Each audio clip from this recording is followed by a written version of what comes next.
Hello, I'm Joe, and this is my balanced ternary processor simulator that I built for CS5365.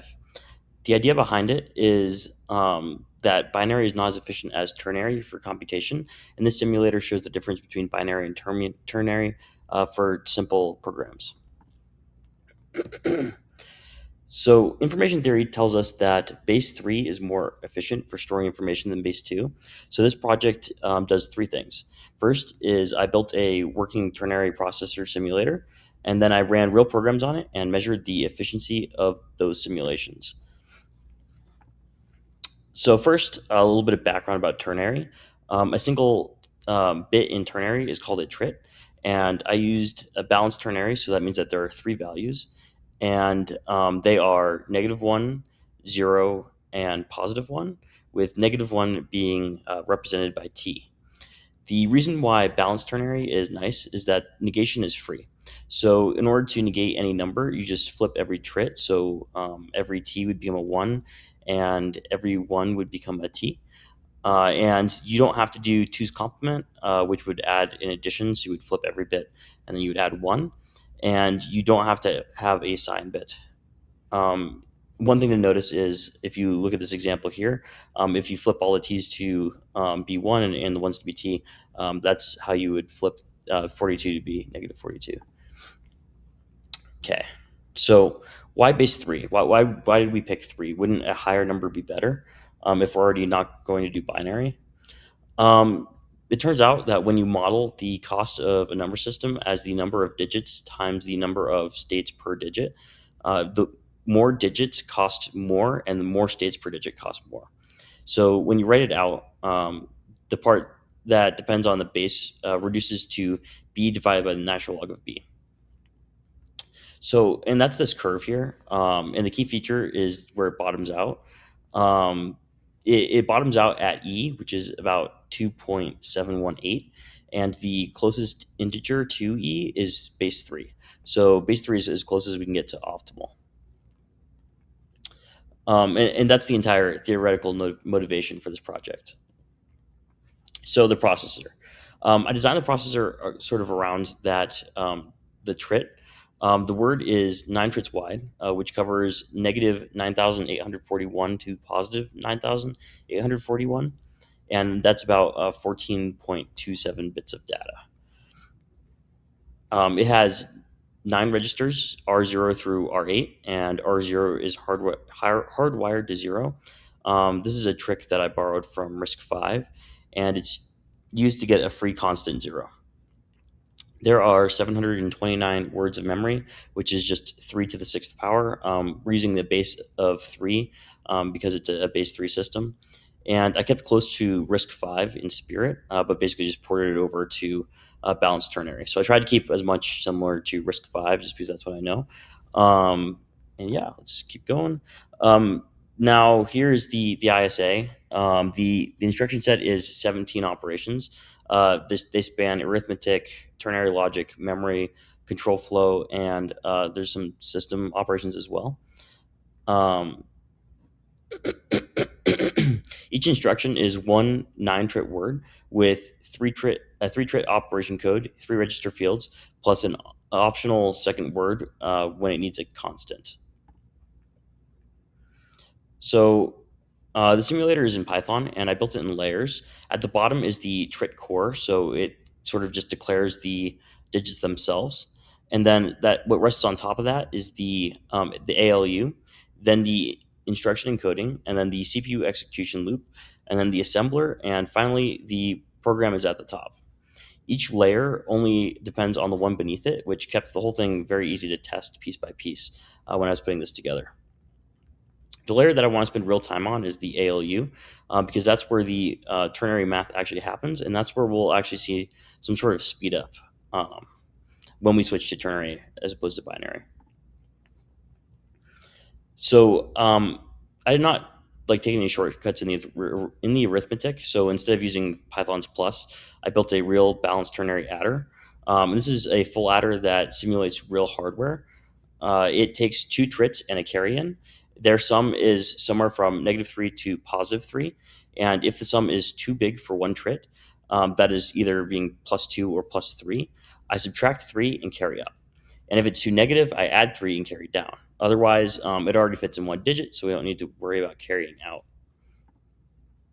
So um, the full word adder just ripples that carry across all 9 trits, exactly like a hardware ripple carry adder. And it flags overflows if a carry falls off the top.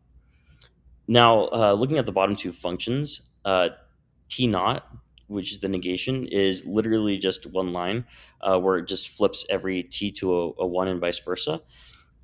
And let me move my face out of the way of sub. And then subtraction is just adding a negative because negation, oh, there we go. Negation is simply a one line change. Okay. Let me switch to my terminal really quick. Okay. So here's some examples that I have. The first one I have is negation. So the first program, it loads 42 into a register, and then it does a negation, and then it just adds the negated version of the number to the number itself, and then it stops. So as we can see, what ends up happening is we have 42 stored in register 1, negative 42 stored in register 3, or 2, and then 0 stored in register 3, which is the correct computation.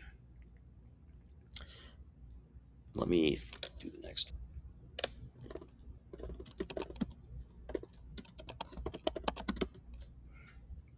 So the second program is a real loop where we multiply the results by the counter, subtract 1, and branch back until the counter is 0, and we follow the trace, and the result climbs 5, 20, 60, 120. 5 factorial is 120, and the simulator verifies that. So that is multiply, subtract, and conditional branching are all working together in this program.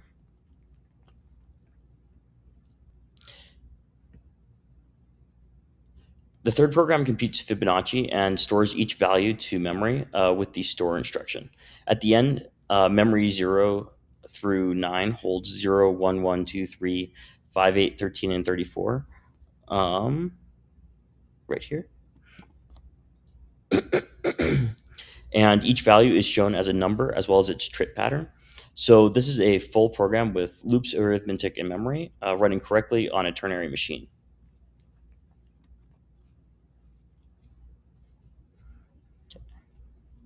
Okay, so now the measurement that ties it back to the main claim.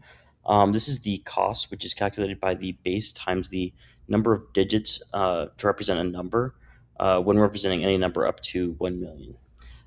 Base 3 costs 39. 3 is the lowest of any integer base, which is exactly what the theory predicted. The win over binary is real, although it's very small. It's about 3%.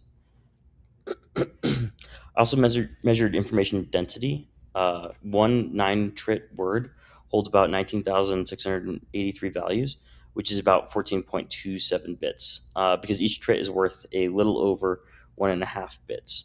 So ternary genuinely packs more range into fewer digits. So there's one more thing that makes ternary more beneficial. So another thing that I chose to measure is the carry chain length. So this result matters for processor design, not just for storage. So when you watch the adder compute 121 plus 1, which is what it did here, uh, the carry it is generated at the first position and ripples upwards stage by stage, and you can see it settles 5 stages later. So the point is that in the worst case, a carry can ripple across the whole word, so the chain length is just the data path width. So over the same plus or minus 9,841 range, a ternary adder is 9 stages, a binary adder is 15. That is 6 fewer stages and about 40% less worst case carry latency for the exact same amount of range. So if 3 is more effective, why is everything in binary? The answer is more physical than mathematical. Reliable three-state electronics are hard to build and keep noise tolerant when compared to like two-state switches. The industry is built about around binary, and the efficiency when is very small. It's usually around 3%. The math still holds, which is why ternary and machines like it stay interesting to study. So here's some references that I used when I was studying to make this slide deck. And thank you.